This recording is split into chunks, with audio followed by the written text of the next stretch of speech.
we have our co-host for our healthcare track that we promised you yesterday.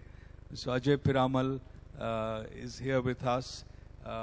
Again, when we have to introduce our star speakers, it's always you end up using the cliches. They don't need introductions, and it's true. They don't need introductions, but there are things. When I was just reading through Ms. Piramal, it was very impressive. The other kind of things one does, like Ronnie has a foundation, the kind of philanthropic activities that Mr. Piramal does.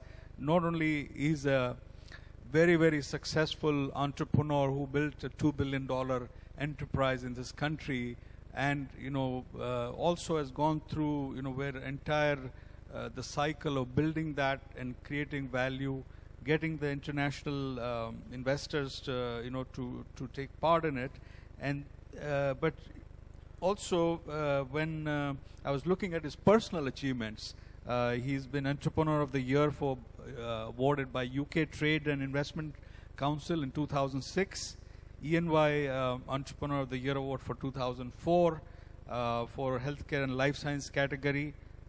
He also got CEO of the Year by World Strategy Forum in 1999.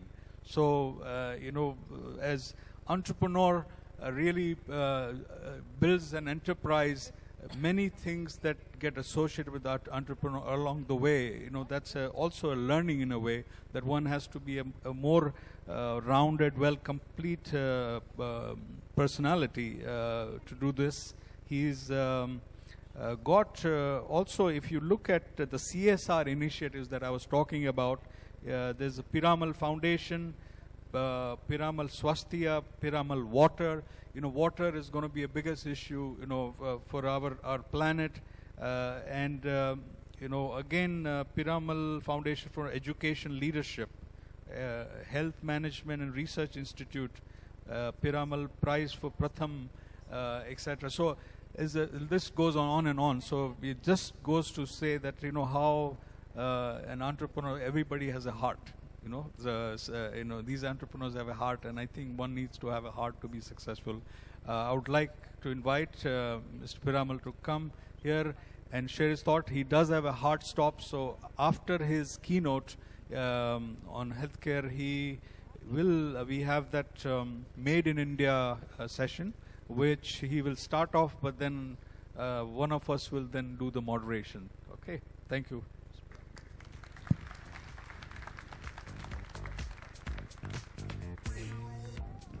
Thank you. I was listening to you, Ronnie, and I unfortunately came in the middle. I wish I would have come when you started, because with all due sincerity, I think almost everything that you said resonated with my own experience. So I think that was a really good talk. Okay, I was supposed to talk on what are the opportunities in healthcare. I'm going to actually divert from that subject and speak on something which is entirely different. And that's because I believe something which runs across any particular area, whether it's healthcare, whether it's any other industry, something which is more fundamental, and I thought I wanted to share that with you. Because in my own experience as an entrepreneur, I found that one may move from one industry to the other, but there are certain things which are common across everything. And that is, at least in my own experience, I have found that that is much more valuable than a specific industry. Should you get into pharmaceuticals, or should you get into making clinics, or whatever. So I'm going to divert from the subject that I've been given, and I crave your indulgence. I'm going to pick up from something which Ronnie said. He said that in an ever-changing world, which it is today, you need to look at your vision and mission and re-evaluate that over a period of time. And I entirely agree with him. I mean, I've done that so many times in my own career, and spanning over a long time now, and therefore I agree. But there's one thing that remains virtually constant across this period, and that is what I want to share with you. According to me, it's nothing new, but in this ever-changing world, what will remain constant, and what I have seen when I have looked at several successful people, companies, and whatever experience I have had, is values. And let me talk about that. And these are not values just, everybody loves to talk about values. It's good to just pin them up on the board. It sounds impressive, and it's one of the tick marks if you have in any book. You do value, mission, vision, etc. But that's not true. I think there is, if one practices it, there is a great importance. So let me start that to me the first value, and it's not in order of importance, so you can interchange, is really integrity. And what do I mean by integrity? To me, integrity is a definition which is there from times immemorial, so it's not my own, but I'll say that which resonated the most with me. Integrity means that there is complete alignment between what you think, what you say, and what you do. So if there is consistency in what you say, is consistent with what you've thought and what you do, and if over a period of time, if people appreciate that yes, if this person says something, he will do something, then that is of huge, tremendous value. And I can say that without exaggeration, that it is because of this that whatever success we've had in our company, I think this has been one of the most important things. Now let me tell you with example. So when we entered into the pharmaceutical industry, that was in '88, we made a commitment to, the way we entered was through acquiring businesses of global multinationals. So we had made a commitment to Nicholas, which we acquired here, that we will maintain, one, the highest standards of quality, because these were global brands that we had acquired in India. So if there is a dilution of quality in India, it affects the whole global brand. And the second thing we had said is that we will not export this. As you know, in India, the prices of pharmaceuticals or drugs are what? 1/10th, 1/20th, whatever, a fraction of what they are abroad. And since they carried the same brand name, if you exported it out, it had the same quality, you could have made a lot of money. But since we had made that commitment, we stood by that. At that time, you would say that that was a loss, because we lost a large market. We had to invest more in quality. Our competitors did not do that. And therefore, in the short term, you would say that there was a financial loss that we were incurring.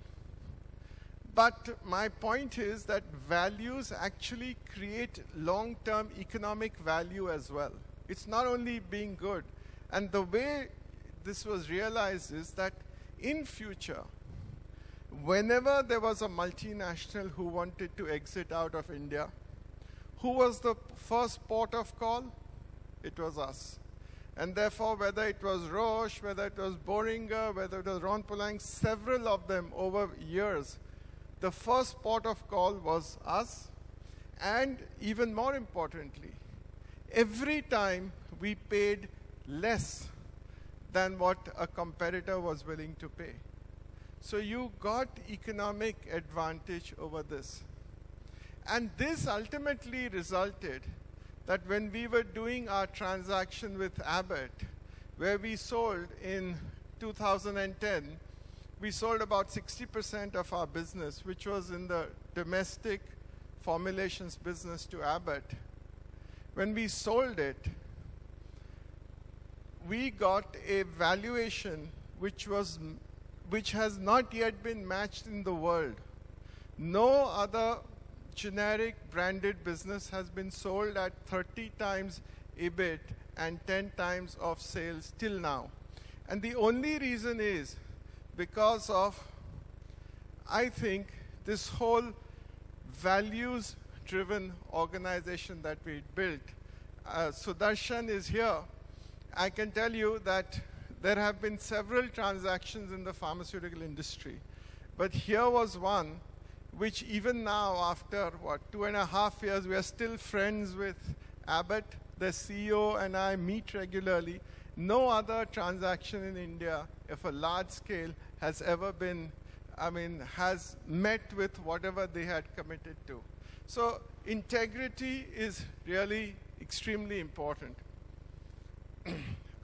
Ronnie spoke about a few comments on entrepreneurship.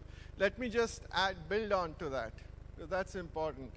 I think it's very important as an entrepreneur, and all of you do that, is the courage to make decisions. I don't know how important it is for an entrepreneur to have that courage. Again, and at that time, I think it is what you think, and if you believe in something strongly, I think you have to go ahead and do it. Mr. Gothi is also here. He used to run our textile business. In 1988, if somebody said that instead that from textiles you should invest into pharmaceuticals, I can bet you whichever the world's best consulting, whether it's a Bain or a BCG or a McKinsey or a KPMG, nobody in the world would have said that you should do in pharmaceuticals. There's nothing which is more different than what is running a textile business from a pharmaceutical business. And yet, I think we took that decision. And that is what, you have to look at, and then let's say the rest is history. In the sense we created what was a huge business which was something which was hardly there.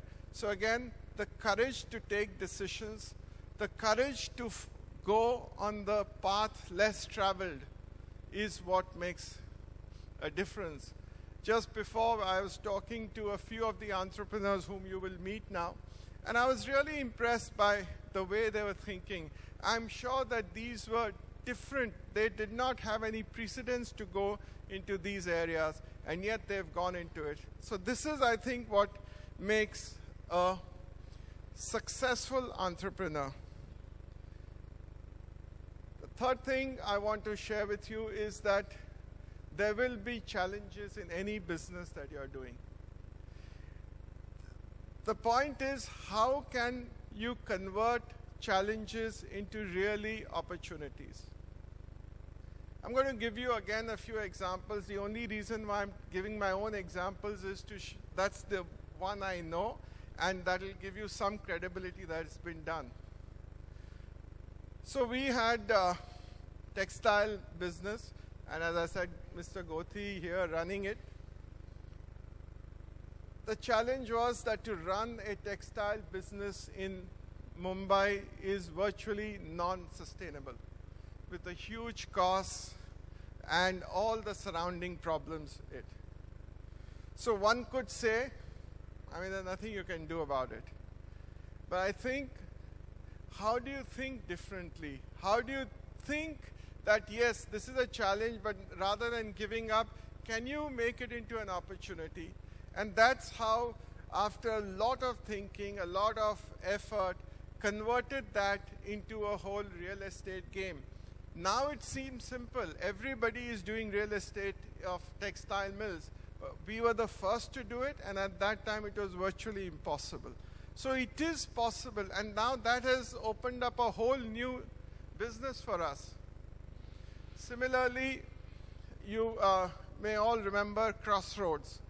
Crossroads was the most expensive pharmaceutical manufacturing plant in India. And how do you convert that? I think we converted it into a shopping complex, and that was a whole new business. So even if one has challenges, there is an option to convert it into an opportunity. The other thing, and that you have to be passionate about whatever you do, and I'm sure people who are in this room and who are entrepreneurs have to be passionate. But besides being passionate, whilst being passionate, you still have to be dispassionate.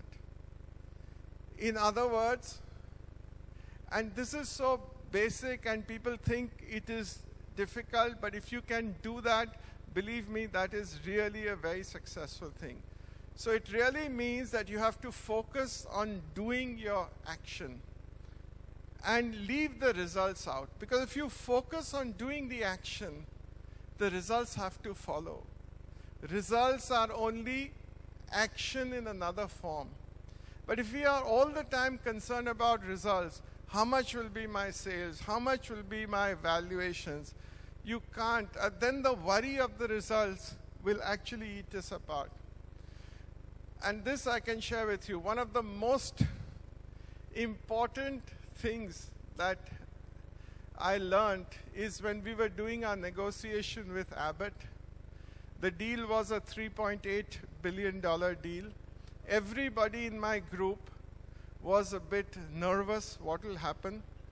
And Abbott was trying to push us after having agreed and push our people a long time. You know, trying to claw back on the original price. That's when I told my colleagues that let's not worry. If we are doing what is right, let's continue focusing on what we have to do. If the deal if it falls through, it's fine. And believe me, when I then met Abbott post the deal, they said that they found was the most, let's say, the most difficult part, that we would never yield to them because we were not focused on the results. We were not focused on that we have to get this money. We were focused on doing what is right, and the deal went our way. So again, I think there are so many such examples, but one must be passionate to do something, but yet remain dispassionate from the results. Only then will you get the results. I know that entrepreneurs are here. One of the things that I have found very important is that one has to associate with the good people, whether it's good set of advisors, mentors, whatever it is. These people should be people who are of high value, high ethics. I have personally found that this has been a great benefit to me. And it is said, everybody says, keep company of good. And I just can't emphasize how important it is to keep a company or to keep association, to keep advisors who are good. Talking about advisors, I think you should always have advisors who don't give you advice or who don't need your money, because only then will they give you correct advice. I have seen many people, and now Nishit, who is also my advisor, has come, but I have to say, many people accuse me of saying that I don't have a great word about investment bankers and so on and so forth.